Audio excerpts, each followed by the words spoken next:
भाइयों और बहनों, श्रोतागण, दर्शकगण, मातृशक्ति को नमन। आज हम एक ऐसे विषय पर चर्चा करने जा रहे हैं जो विषय हमारे जीवन में परिवर्तन ला सकता है। भाइयों और बहनों, दर्शकगण, श्रोतागण, हम जी रहे हैं पर जीवन में परिवर्तन आना चाहिए कि हमारा जीवन एक आइडियल, एक आदर्श जीवन होना चाहिए। चाहे हम घर में हों, चाहे हम प्लेटफॉर्म पर हों, चाहे हम सड़क पर हों, चाहे हम कार्यालय में हों, कैसी भी स्थिति में हों, तो अन्य लोग जो है हमारे जीवन से कुछ न कुछ शिक्षा ग्रहण करें। उनको हमारे हाव भाव से, हमारे उठने से, हमारे बैठने से, हमारे बातचीत करने से उन पर प्रभाव पड़ना चाहिए। तो ऐसे जीवन की दिशा बदलने के लिए हम एक होलिस्टिक जो है पद्धति आज आपके सामने प्रस्तुत करने जा रहे हैं। वो है पतंजलि का अष्टांग योग।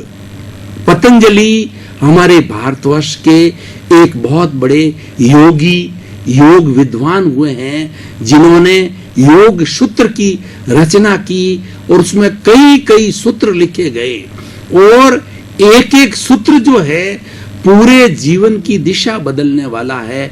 तो सबसे पहले आज इस कार्यक्रम को प्रारंभ के साथ साथ में उस महान ऋषि पतंजलि को मैं जो हृदय की गहराइयों से नमन करता हूँ, श्रद्धा पूर्वक उनकी जो है वो मैं अभ्यर्थना करता हूँ कि उन्होंने एक कैसा अष्टांग योग दिया जो आज योग के नाम पे पूरे विश्व के अंदर प्रसिद्ध हो चुका है।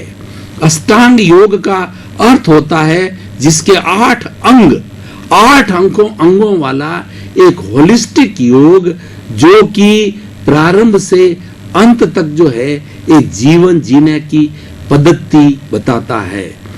चित्त वृत्ति निरोध योग है जो पतंजलि ने योग की संक्षिप्त में जो परिभाषा दी कि हमारी चित्त वृत्तियों का निरोध करना। हमारी 3 तरह की होती है, एक होती है वृत्ति, दूसरी होती है प्रवृत्ति और तीसरी होती है प्रकृति। वृत्ति मतलब हम जो मन वचन काया से जो हम हलन चलन करते हैं, कोई क्रिया करते हैं, कोई एक्टिविटी करते हैं, उसको एक्टिविटी को वृत्ति कहा जाता है और उसको हम पुनः पुनः दोहराते हैं, प्रतिदिन दोहराते हैं, वो प्रवृत्ति कहलाती है। और एक व्यक्ति प्रतिदिन जिस तरीके की एक्टिविटी करता है तो उसकी प्रकृति बन जाती है। भाइयों और बहनों, दर्शकगण, मैं जैसे आपको उदाहरण के तौर पर बताता हूँ, कोई व्यक्ति सुबह लेट उठता है 2 घंटा और वो 5 दिन, 10 दिन, 15 दिन, महीने भर रोज लेट उठता है, तो उसकी दिनचर्या का ये भाग हो जाएगा और उसकी प्रकृति हो जाएगी, वह उसकी नेचर बन जाएगी, वह उसकी आदत बन जाएगी। बंधुओं, इसलिए कहा जाता है कि आदत को छोड़ना बहुत मुश्किल है। आदत एक व्यसन का काम कर लेता है। तो आज हम अष्टांग योग के 8वें जो योग के घटक हैं, 8वां उसके भाग है, उस पर संक्षेप के अंदर जितना हमारे पास में समय है उन सब की हम विवेचना करेंगे। तो पहला अष्टांग योग का पहला जो है वो है यम। यम का अर्थ होता है सार्वभौम सिद्धांत। सार्वभौम सिद्धांत वो होते हैं जो त्रैकालिक होते हैं, भूत भविष्य वर्तमान, देश विदेश, किसी भी समय के अंदर वो बदलते नहीं हैं और वो सिद्धांत सर्व कल्याणकारी होते हैं। वो सिद्धांत यूनिवर्सल ट्रुथ कहलाते हैं। वो क्या है? अहिंसा, सत्य, अचौर्य, ब्रह्मचर्य और अपरिग्रह, ये यम है। और इन यमों को हमारी भारतीय संस्कृति के अंदर पूरा स्थान दिया गया है और विशिष्ट स्थान है। अब इस एक एक बात को समझने के लिए घंटों घंटों पर लगते हैं, लेकिन हमें 8 अंगों अष्टांग योग को पूरा अध्ययन करना है संक्षेप पीरियड के अंदर, संक्षेप समय के अंदर।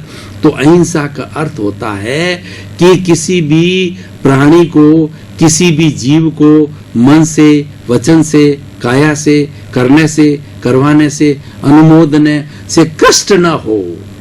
प्राप्त मन वचन काया से जगत के जीवों को किंचित मात्र भी कष्ट न देना, ये अहिंसा की पराकाष्ठा है। सत्य मतलब truth, truth is God, God is truth, truth ही भगवान है, सत्य ही परमेश्वर है, सत्य ही ईश्वर है। सत्य का मतलब है झूठ नहीं बोलना, जो वस्तु जैसी है, जो स्थिति जैसी है, उसका सही सही बयान करना। अचौर्य का मतलब यह है कि दूसरे की कोई भी वस्तु, कोई भी संपत्ति को हड़पने का बिना परमिशन के जो है वो चोरी छुपके उसको नहीं लेना, वो अचौर्य कहलाता है।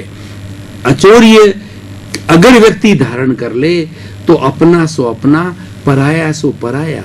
उसके लिए दूसरे का धन है मिट्टी समान है, कितनी धन दौलत पड़ी है, लेकिन वो अपने आप को उसका मालिक नहीं समझता है, क्योंकि वो अचौर्य व्रत का पालन करता है।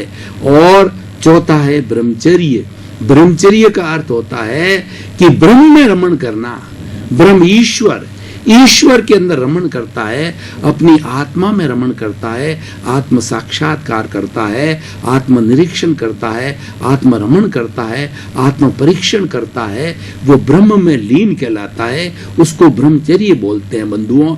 लेकिन उसकी जो है व्यवहारिक परिभाषा ये है कि हम लोग संसारिक लोग हैं, तो संसारी व्यक्ति जो है, स्त्री पुरुष की जो शादी होती है उससे परिवार बनता है। स्वधार संतोष, अपनी एक पत्नी के अंदर पुरुष जो है संतोष करे, अपने एक पति के अंदर जो है स्त्री संतोष करे, वो पतिव्रता हो और इधर वो पत्नी व्रता हो।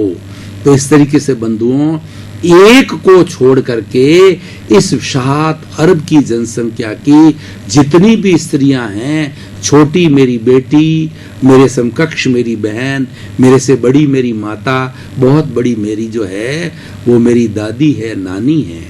इस तरीके से बंधुओं, एक स्त्री के अंदर जो है वो जननी का रूप देखता है, स्त्री को सम्मान देता है, वो ब्रह्मचर्य का आचरण करता है। और अपरिग्रह का मतलब ये है आवश्यकता से अधिक संग्रह न करना, अपनी इच्छाओं पे नियंत्रण करना। आदमी की इच्छाएं अनंत होती है, ये सृष्टि में भटका देती है, उस पर नियंत्रण करना। आवश्यकता आपका अधिकार है, और आवश्यकता की पूर्ति मनुष्य का शरीर है, परिवार है, देश है, तो वह तो उसको करनी पड़ेगी, वो उसका धर्म है, वो उसका कर्तव्य है। लेकिन आवश्यकता से अधिक संग्रह करना है, यह परिग्रह कहलाता है। चाहे धन का संग्रह करना हो, चाहे अन्य चीजों का संग्रह करना हो, वो सारा परिग्रह में आता है। आवश्यकता के अनुसार ही संग्रह करना, ये जो है हमारा अपरिग्रह कहलाता है।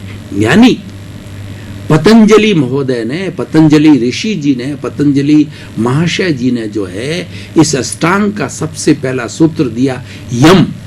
यानी अगर आपको योग के अंदर कदम रखना है तो पहले इन 5 सार्वभौम सत्य में आपकी श्रद्धा होनी चाहिए, विश्वास होना चाहिए, और इसका पालन होना चाहिए।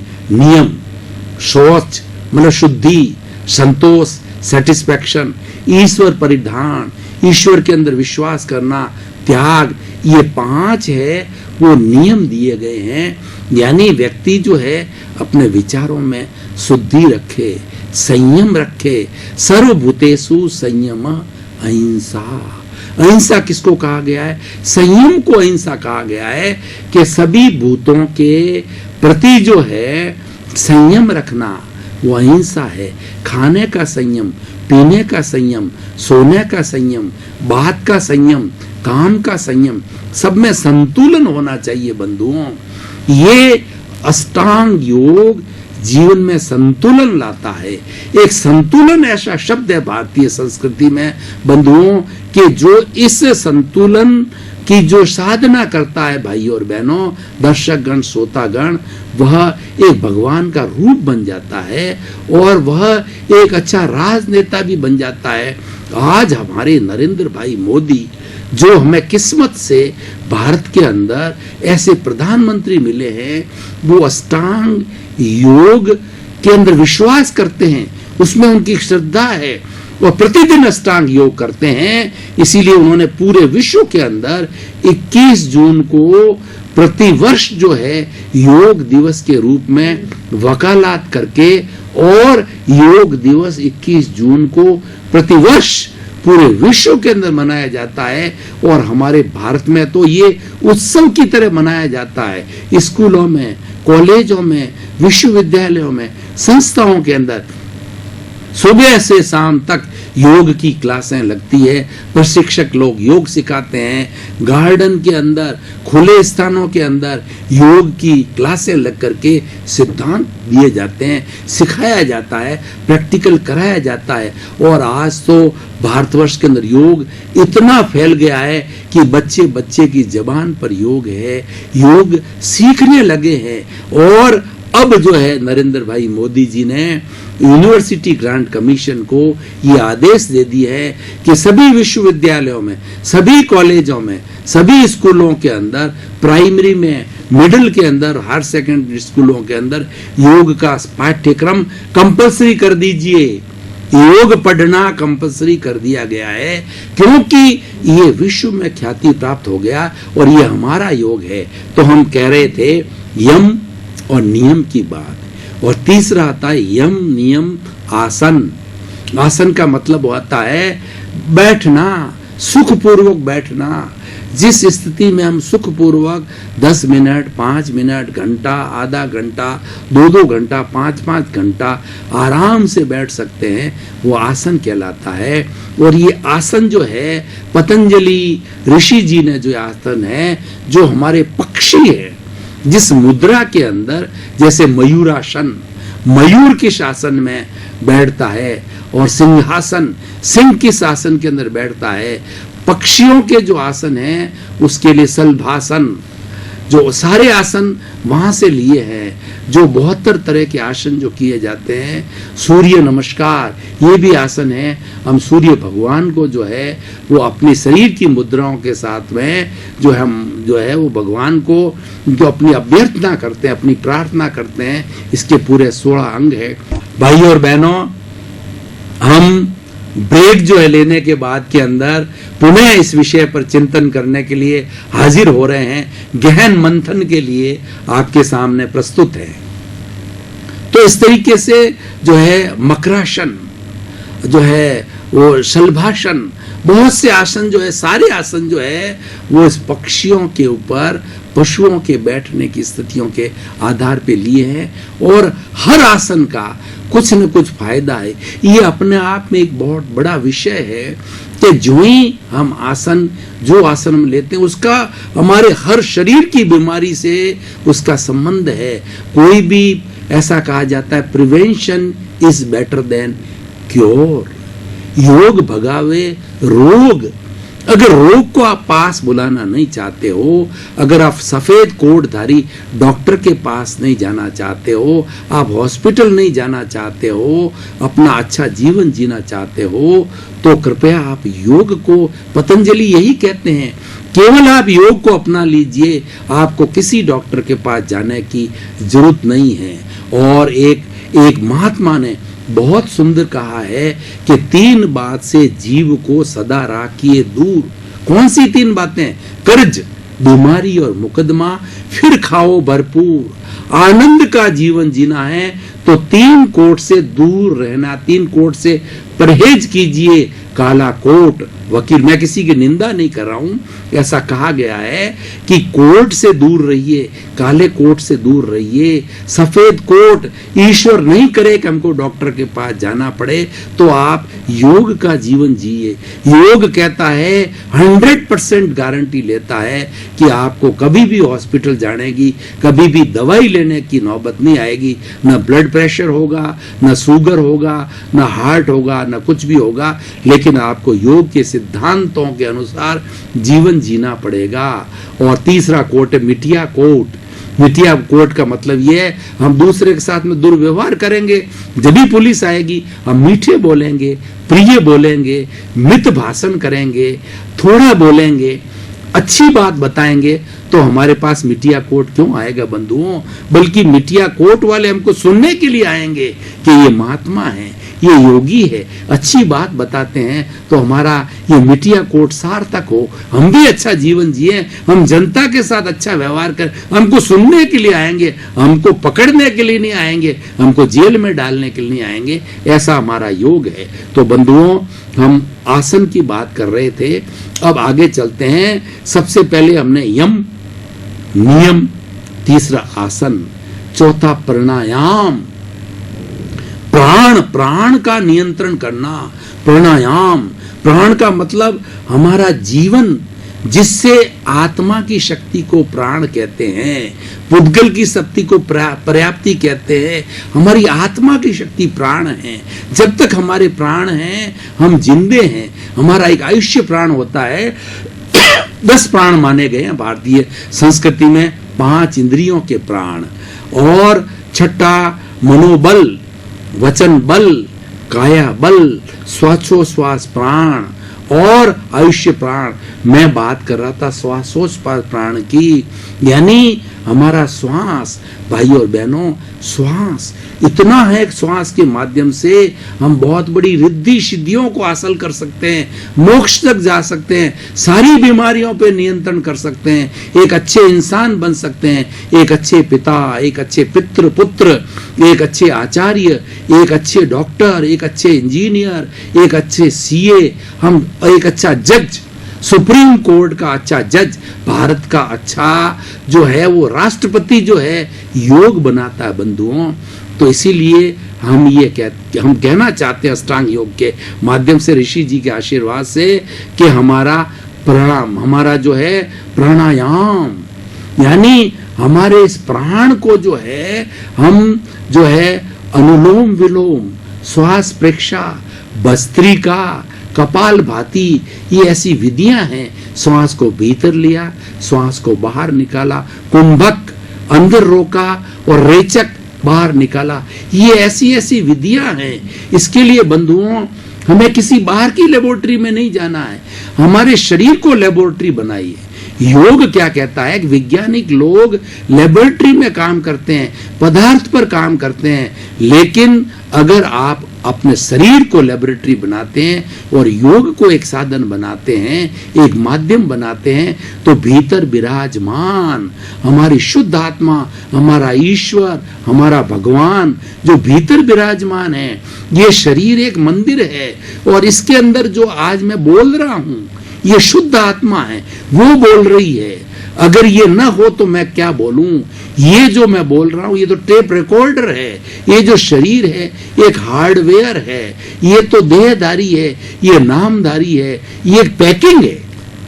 लेकिन इस पैकिंग को चलाने वाला भीतर बैठा है, वह हमारा शुद्ध आत्मा है, वह ईश्वर है। उसको प्राप्त करने के लिए अष्टांग योग भाई और बहनों, दर्शकगण, श्रोतागण करना चाहिए। समय की अल्पता को देखते हुए मैं 8 योग की पहले विवेचन करना चाहूंगा, बाद की इनकी कोई भाष्य टीका इसके ऊपर कमेंट्री बताऊंगा।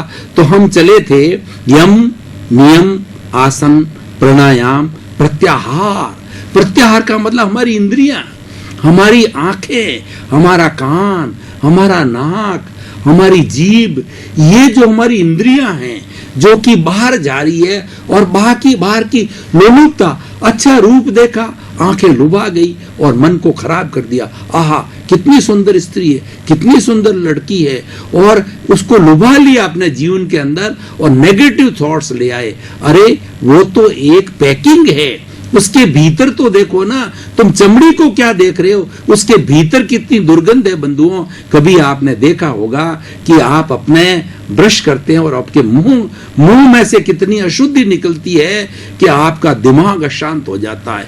छोटी सी अशुद्धि जो भीतर से निकलती है, तो ये पूरा शरीर तो जो है वो पूरा जो शरीर ये अशुद्धि का पुतला है बंधुओं। पैकिंग को क्या देख रहे हो, चमड़ी को क्या देख रहे हो, भीतर विराजमान शुद्ध आत्मा भगवान को, यानी हमारी इंद्रियां जो बाहर जा रही है उसको खींच करके भीतर की ओर ले आओ, उसको कंट्रोल में रखो।